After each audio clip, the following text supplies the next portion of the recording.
Hello and welcome to Krishi Jagran business platform that keeps you updated with all the agri news of the nation. This is Yash Saxena. Let's take a quick look at the top headlines of the day.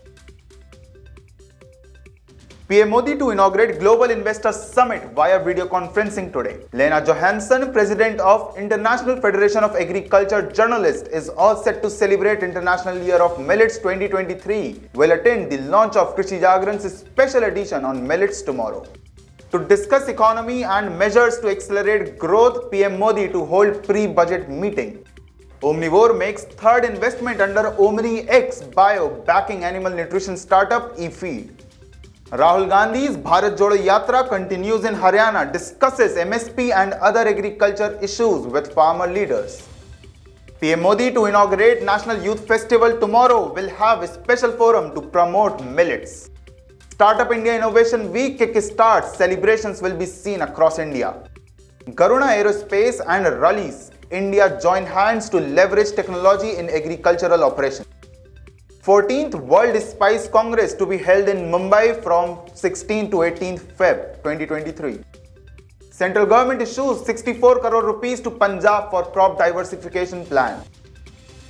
Punjab agriculture official caution wheat farmers against yellow rust attack during cloudy and cold weather conditions. NABARD launches model millet project in various districts of Assam. Kerala issues advisory following bird flu outbreak, begins culling operation. Morocco's agri and maritime exports surpassed $7.79 billion mark in 2022. Delhi's air quality remain in the severe category.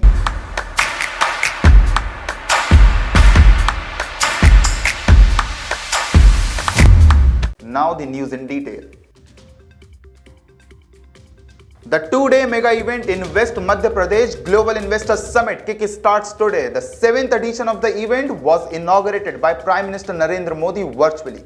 This time the event is themed Madhya Pradesh, the future-ready state. While addressing the audience through video conferencing, PM Modi said, according to Morgan Stanley, India is moving to become the third fastest growing economy this year. Also, the state's CM Shivraj Singh Chauhan met with the chairperson of Accenture, Rekha Menon, on day one of the two-day Global Investors Summit at Indore and had constructive talks on investment opportunities in Madhya Pradesh. Union Minister of Commerce and Industry Piyush Goyal joined the event from New York and said Madhya Pradesh will lead in the development of country. This event will open new opportunities for businesses in the state and will help India reach its goal of top 3 world economy. As we all know that 12th January is the day for the launch of Krishi Jagran's special edition on millets. The event has gone global from local with Lena Johansson, the First Lady President of International Federation of Agriculture Journalists, joining us for celebrating International Year of Millets 2023. She also looks very curious to know more about the golden grains and revealed the news via her LinkedIn post, which reads, "Did you know that FAO declared 2023 the International Year of Millets? On Thursday, I will be at the Indian Millet Year celebrations. As a Northern European, I unfortunately don't know much about millets, but hope to learn more on January 12th. The event will also mark the presence of Union Minister of Fisheries, Animal Husbandry and Dairying of India, Purushottam Rupala, and other senior dignitaries from the agriculture sector. Krishi Jagran, known for some of its best agri initiatives, is celebrating the International Year of Millets 2023 at its headquarters in New Delhi. Everyone in the nation is eagerly looking at this year's budget. In this regard, the Prime Minister of India, Narendra Modi, is scheduled to hold a pre-budget meeting with economists and sectoral experts at Niti Aayog on Friday to discuss the state of economy and measures to accelerate the growth of nation. As per the government release, the 2023-24 budget is set to be presented in Parliament on February 1st. The meeting will also be attended by several union ministers, according to a senior government official. Hit by weakening demand, the Indian economy is expected to grow at a slower rate of 7% in the current fiscal ending March 2023, setting the stage for the country losing the fastest growing major economy tag. The 7% expansion projected in the first official estimate released by the Statistics Ministry compares with 8.7% gross domestic product growth in 2021 to 2022. The projections are much lower than government's earlier forecast of 8.85% growth, but above the Reserve Bank's projection of 6.8%. If the forecast comes true, India's GDP growth will be lower than Saudi Arabia's expected 7.6% expansion. Omnivore announced today that company has invested in eFeed, an animal nutrition and health company that manufactures innovative products for livestock. Omnivore is the third OmniX bio initiative which was launched in December 2021. eFeed has developed nutritional supplements for cattle which can improve overall health of cattle along with increasing milk yield. eFeed's digital nutrition application also provides customized ration balancing, factoring in the location of the cattle and making feeding available. The application also connects veterinarians to cattle rearers for easy access to medical services. Using the funding, eFeed will strengthen its R&D operations, expand its farmer network and focus on talent acquisition. The former Congress president had an hour-long conversation with the farmer leaders while he was in Shahabad grain market in Haryana. As Congress Bharat Jodo Yatra marched on its 115th day and witnessed an all-women walk, Rahul Gandhi met with farmer leaders and discussed various farmer-related issues including a guaranteed minimum support price for all crops. Gandhi and former Haryana Chief Minister Bhupinder Singh Hooda met with farmers and kin of the farmers who died during the large-scale protest against the centre government seeking abolishment of 3 controversial farm laws in 2020. Rakesh Tikait, the farmer leader of Samyukt Kisan Morcha, Yogendra Yadav, Yudhveer Singh, Jagdeep Singh Aulak and Satpal Kaushik were among the delegations of farmer leaders. On Monday night, the Yatra arrived in Ambala district near Mohara and have entered the border state of Punjab today. The National Youth Festival, which will be inaugurated by PM Narendra Modi on January 12th, has given a special importance to millets. The event will not only just showcase the youth talent but will be a forum to promote millets. Special stalls are being put up for this purpose. Millet and superfood manufacturers are invited with the help of University of Agriculture Sciences, Dharwad and Krishi Vigyan Kendras, Haveri. They can collaborate with government and private partnerships from Tumukuru, Uttara Kannada and Vijaypura. With the help of the University of Agricultural Sciences, 2 startups will sell millets and superfoods. Varieties of millets such as jawar, bajra, ragi will be showcased and sold. Karnataka is at the forefront of millet cultivation in the country. The government is making effort to boost the importance of this superfood in addition to encouraging new enterprises to open.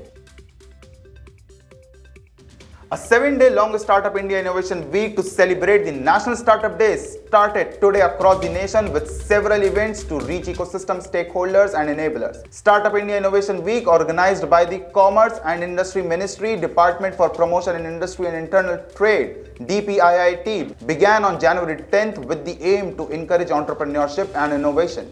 Many events were organized by the top companies and government departments. Among them, DPIIT organized a workshop on alternative investment and their central role. Startup India hosted a webinar on the topic Founders of Today, Leaders of Tomorrow on January 20, 2023, and many more events took place. The Startup India Innovation Week 2023 aims to engage the ecosystem stakeholders across the nation during January 10 to 16 period to encourage the spirit of entrepreneurship and innovation in India, the ministry said in a release. A MOU was recently signed by Garuda Aerospace, the country's top manufacturer of drones, and Rallis India Limited, a major participant in the agriculture sector and a subsidiary of Tata Chemicals. The partnership is done for a pilot demonstration and the aerial application of pesticides to fields, especially in the states of Maharashtra and Andhra Pradesh, where Rallis will provide Garuda with insecticides and crop nutrients to Garuda Aerospace. Together, Garuda Aerospace and Rallis India Limited are using technology in agricultural operations to improve the lives of farmers. India is referred to as the spice bowl of the world. It produces a wide range of high-quality rare and medical spices. The 14th World Spice Congress will be held in Mumbai from January 16 to 18, 2023, with the goal of creating new opportunities for the international trade of Indian spices. According to D. Sathyan, Secretary Spice Board, Ministry of Commerce and Industry, with the year's WSC is unique because it coincides with India's G20 presidency. He was speaking at the Curtain Raiser press conference in Mumbai. He also stated that it will provide a forum for stakeholders to discuss the industry's current trends following COVID-19 and a chart course forward. The event will include a special business session developed to promoting spice trade among G20 countries. In order to reduce the amount of water-guzzling paddy and encourage farmers to grow maize, millet and cotton, instead, the central government has issued a 64 crore rupees crop diversification plan in Punjab. The program is regarded as an expansion of the crop residue management (CRM) plan, which was established 4 years ago for the management of paddy straw in an effort to deter farmers from burning rice stubble, which poses serious environmental and health risks. While the Central Ministry of Agriculture has sanctioned 34 crore rupees for subsidized machinery and tools to facilitate the cultivation of crops other than paddy and 30 crore rupees for extension services and demonstrations, the state government has set a target to reduce 10 lakh hectares under paddy during the 5 years. Due to the prevailing cloudy and cold conditions over the past few days, the Punjab Agriculture Department has asked farmers to monitor their fields regularly for yellow rust, a fungal disease affecting crops during such weathers. Experts said the disease is controllable if noticed in time, and for that the regular checking of the field is a must. Wheat varieties which are not replaced for a long are also susceptible to the disease, they said. The sub-mountainous areas of Hoshiarpur, Gurdaspur and Ropar districts are more prone to this attack during the cloudy season. Yellow rust is a fungal disease which manifests as powdery yellow stripes on leaves. These stripes hinder photosynthesis, making the grain shrivel and stunting the growth of the plant. To mark the International Year of Millets 2023, the National Bank of Agriculture and Rural Development (NABARD) has kicked off various initiatives to increase millet production in Assam. A Millets Day was organized by NABARD at the Srimanta Sankara Dev Kalshetra on Tuesday. At the event, an official from NABARD stated that the organization is in line with the goals and primary focus of the state government's Assam Millet Mission, which aims to address the nutritional needs of the state's population in general and for women and children in particular. Assam has a few districts with significant millet production and productivity areas. The implementation of model millet projects by NABARD in 23 districts serving more than 1,000 farmers in the state is likely to address a number of issues with millets cultivation, production and marketing in Assam, particularly those caused by a lack of knowledge about the millets value chain, limited access to high quality seed, low levels of mechanization, low local demand leading to uncompetitive prices for farmers and lack of processing facilities and post-harvest management. As a preventive action against bird flu, the Rapid Response Team of Kerala's Animal Husbandry Department began culling birds at several places in Thiruvananthapuram. With the help of ward members, up to 3,000 birds will be killed within 1 kilometer radius of Perunguzi Junction ward. As a precaution, birds' egg, meat, feed and droppings will also be disposed of. The Kizuvilam, Kadakavur and 6 other panchayats are included in the department's surveillance zone declaration. Following the death of 200 ducks due to avian flu on a farm in Perunguzi, preventive precautions have been taken. The health department has begun a special review of fewer cases reported from areas where avian flu is suspected. As instructed, residents of such areas have been asked to notify their doctors if they experience breathing problems. In 2022, Morocco's agricultural land and maritime food products exceeds $7.79 billion mark for the first time. According to data from Morocco's Ministry of Agriculture, the figure represents a nearly 20% increase over 2021. Maritime and agriculture exports are ranked third among Morocco export sectors, according to the ministry, emphasizing the sector's improvement in 2022 despite an unfavorable global environment. The new data also show a positive trend in fresh fruit and vegetable exports, which reached 2.3 million tons last year, representing a 10% increase on year.